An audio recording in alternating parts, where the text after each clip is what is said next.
आज्ञा गणेश चतुर्थी दिन कहीं चंद्रमा को देखती नहीं आपण माने जानती कहीं महेश्वर जेतेबेले श्री गणेश को हाथी मुंड लगाई पुनर्जीवित करथिले सेतेबेले अनेक देवादेवी आशीर्वाद करथिले किंतु चंद्रमा एसबु देखि ताच्छल्य आ परिहास करथिले। तेणु एसबु को गणेश केबे सही पारि नथिले। गणेश तत्क्षणात अभिशाप देइथिले आज परा दिन रे तुमको जीए देखिबे से कलंकित होइजिबे तांको मथारे कलंकर टीका लागिजिबो। तेणु जानंतरे हो कि अजानंतरे हो श्रीकृष्ण तांको से दिन देखि देइथिले। तेणु मणिचोर कलंकरे तांको नामरे कलंकर टीका लागिथिला।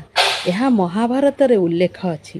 तेणु आपण माने जदि मो कथाटी को रखिबे ताहले गणेश चतुर्थी दिन केभे भी चंद्रमा को देखिबे नहीं।